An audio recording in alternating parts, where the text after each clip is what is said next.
Hello friends, आज हम शिकारी तथा खाद्य संग्राहक काल के बारे में पढ़ेंगे।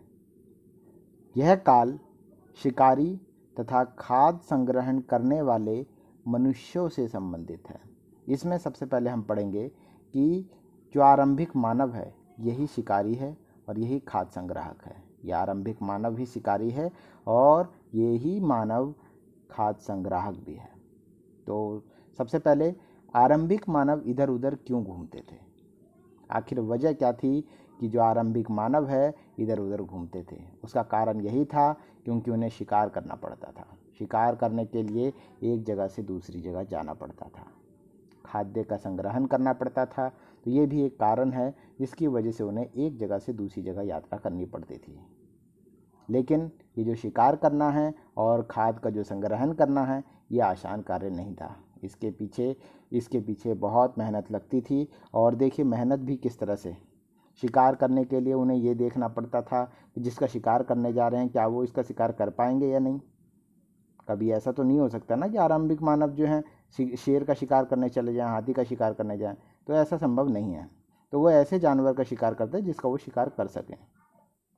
तो उन्हें ज्ञान होना बहुत ज़्यादा ज़रूरी था कि किस किस जानवर का शिकार किया जा सकता है, किस किस जानवर का नहीं किया जा सकता है। अब वही चीज़ खाद्य संग्रहण में भी काम करती है। मान लीजिए कि जो आरंभिक मानव खाद्य संग्रहण का कार्य करता था तो उसे पता होना चाहिए कि जिस चीज़ का वो संग्रहण कर रहा है, खाद्य संग्रहण बेसिकली वो फूल, पत्तियों, जड़ों, कंद, मूल इनका करता था। जड़ का अर्थ तो आप जानते ही हैं, कंद का अर्थ होता है तना। ठीक है, तो ये कंद मूल का वो संग्रह करते थे। तो अब इनका संग्रह जैसे आलू भी एक तना ही है, तो इस तरह की चीज़ों का संग्रह करते थे वो। तो जिनका भी संग्रह करते थे इनका ज्ञान होना आवश्यक है कि आखिर वो जहरीले ना हो, क्योंकि अगर जहरीले हो गए तो उसे खा के वो बीमार पड़ सकते हैं। तो खाद्य संग्राहक भी एक मुश्किल कार्य था। तो ये दोनों ही मुश्किल कार्य बड़ी ही कोशिशों के बाद किए जाते थे। तो आरंभिक मानव का घूमने का कारण जो था वो यही था, शिकार और खाद्य संग्रहण। ठीक है, चलिए आगे बढ़ते हैं। आरंभिक मानव के अवशेष भारत के हर क्षेत्र में मिलते हैं। अब आरंभिक मानव के अवशेष भारत के हर क्षेत्र में क्यों मिलते हैं, इसका कारण क्या है? सबसे पहले हम देख लेते हैं कि किन किन क्षेत्रों में आरंभिक मानव के अवशेष मिलते हैं।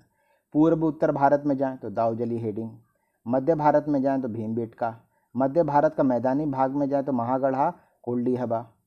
अगर पूर्वी मैदान की तरफ जाएं तो चिरांद, दक्षिण भारत की तरफ जाएं तो हुंशी, कुरनूल, उत्तरी भाग में जाएं तो बुर्जहोम, पश्चिमी भाग में जाएं तो मेहरगढ़। तो इन सभी जगहों पर आरंभिक मानव के अवशेष मिलते हैं। अब प्रश्न ये उठता है कि आरंभिक मानव के अवशेष इतनी जगह पे कैसे मिल सकते हैं? कोई भी जानवर होता है तो वो केवल एक ही क्षेत्र में विकास करता है, अर्थात एक ही क्षेत्र विशेष में ही पाया जाता है। जैसे हम इस शेर की ही बात करें, शेर नहीं, यहाँ शेर की बात करें, बब्बर शेर की बात करें, तो वो जो है भारत में गुजरात में पाए जाते हैं, गिर नामक जंगल में पाए जाते हैं। तो भारत के गुजरात के हिस्से में पाए जाते हैं और किसी भी हिस्से में बब्बर शेर नहीं मिलते हैं। तो उसी तरह से मानव जो था, आरंभिक मानव, वो इतने सारे क्षेत्र में कैसे फैल गया? तो इसके पीछे यही कारण है क्योंकि आरंभिक मानव इधर उधर घूमते रहते थे।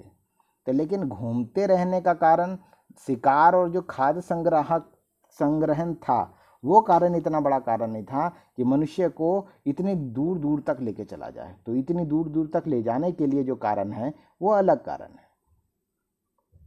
वो अलग कारण क्या क्या है? आसपास के पेड़ पौधों, फलों और जानवरों को समाप्त कर देना। भाई मानव जहाँ पे रहता था, आरंभिक मानव जहाँ रहते थे, वहाँ के आसपास के पौधों को खा गए, फलों को खा गए, जानवरों को समाप्त कर दिया। तो अब क्या करेंगे? अब भाई जीना तो है ही, तो जीने के लिए वो कहाँ जाएंगे? जाहिर सी बात है, अपने दूसरे क्षेत्र की तरफ वो कूच करेंगे, दूसरे क्षेत्र की तरफ वो चल देंगे। जानवर अपने भोजन के लिए एक जगह से दूसरी जगह जाते, उनके पीछे मनुष्य के जाने के कारण। भाई जानवर भी होते हैं, जानवर को भी अपना पेट पालना होता है, जानवर को भी अपने भोजन की ज़रूरत होती है। तो जानवर जो अपने भोजन की तलाश में एक जगह से दूसरी जगह जाते रहते हैं। तो ये आरंभिक मानव भी उनके पीछे पीछे हो लिए और उनके पीछे पीछे जाने लगे। तो इस तरह से एक मानव, जो आरंभिक मानव थे, एक जगह से पूरे भारतवर्ष में फैल गए। ठीक है, पौधों में फल फूल अलग अलग मौसम में आने के कारण, भाई पौधों में जो है फल फूल अलग अलग मौसम में आते हैं। जैसे आप देखेंगे कि जो अंगूर हैं जो ठंड के मौसम में होते हैं, आम जो हैं गर्मियों के मौसम में होते हैं। तो अब इन मानव को जब आम की ज़रूरत महसूस हुई तो आम की ज़रूरत को महसूस होने पर वो गर्मी के समय में जिस क्षेत्र में आम होते हैं उस क्षेत्र में चले जाते थे। अंगूर जिस क्षेत्र में होते हैं जहाँ पर थोड़ा ठंड का समय होता है वहाँ चले जाते थे।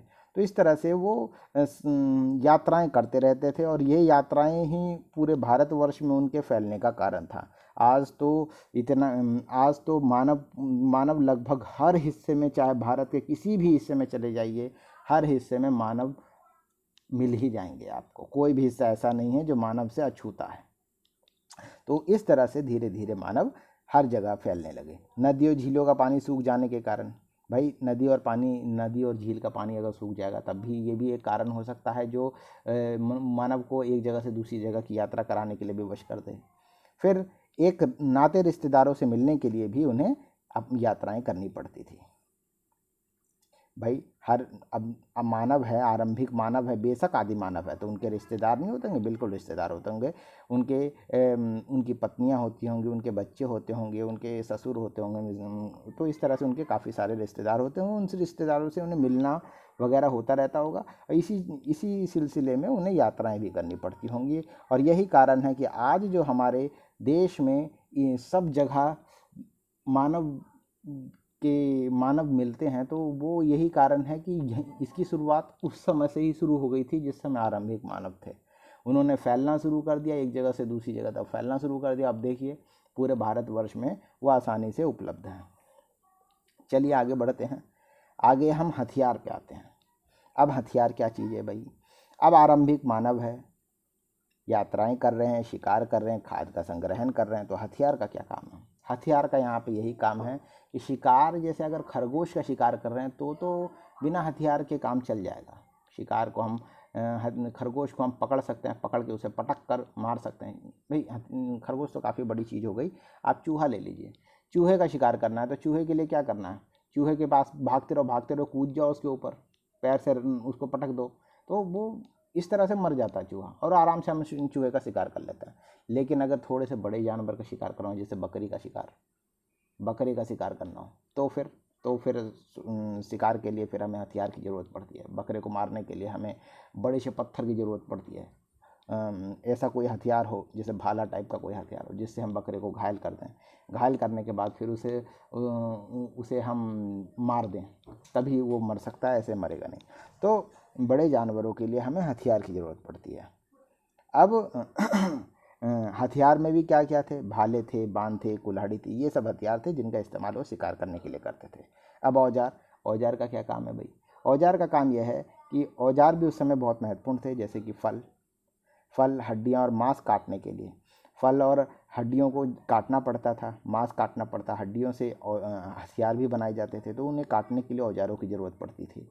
फल और मांस उसको तो काटना है ही, क्योंकि अगर बहुत बड़ा मांस का टुकड़ा है तो उसे दांतों से काट पाना संभव नहीं होता कई बार, तो उसे हमें औजारों से का ही सहारा लेना पड़ता है काटने के लिए, वरना हम उसे खा नहीं पाएंगे। तरबूज को कभी आप अपने दांतों से खा सकते हैं? बिल्कुल नहीं खा सकते हैं। उसके लिए आपको हथियार की ही ज़रूरत पड़ेगी। पेड़ों की छाल तथा जानवरों की खाल उतारने के लिए, कई बार पेड़ों की छाल उतारने के लिए हाथ से उतारते रहिए, पेड़ की छाल संभव नहीं हो पाएगा, पेड़ की छाल नहीं उतार पाएंगे, तो हमें औजारों का ही इस्तेमाल करना पड़ेगा। जानवरों की खाल उतारने के लिए भी औजारों का इस्तेमाल करना पड़ता है। लकड़ियों को काटने के लिए भी औजारों का इस्तेमाल करें। अब लकड़ियाँ क्यों काटी जाती थी भाई? लकड़ियाँ काटने के पीछे कारण ये था कि लकड़ियाँ काट कर वो झोपड़ियाँ बनाते थे और हथियार बनाने में भी लकड़ियों का इस्तेमाल होता था। अब आता है आवास या उद्योग स्थल। आवास और उद्योग स्थल क्या है भाई? आवास और उद्योग स्थल आवास और उद्योग स्थल है कि ये जितने भी हथियार और औजार हैं, ये कहाँ बनाए जाते थे? इन्हें बनाने के लिए समय चाहिए, और समय के साथ साथ एक ऐसी जगह चाहिए जहाँ पर इसके बनाने के लिए उपलब्ध कच्चा माल उपलब्ध हो सके।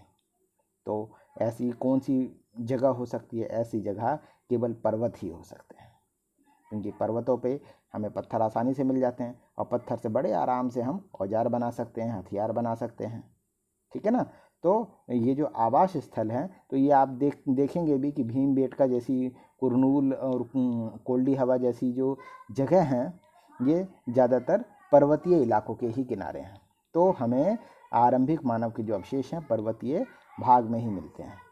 ठीक है, तो निवास स्थान और निवास स्थान जिसे हम उद्योग स्थल भी कह सकते हैं, क्योंकि कोई भी इंसान होता है उद्योगों का जो क्षेत्र है, उसके उद्योग का जो क्षेत्र है वो बेसिकली उसके निवास स्थान पर ही होता है। तो इसका आवास उद्योग स्थल एक ही है और वहीं पर ही अपने हथियार और औजार बनाते हैं और इस तरह से वो कई सारे हथियारों और औजारों का निर्माण करते हैं। अब आगे बढ़ते हैं।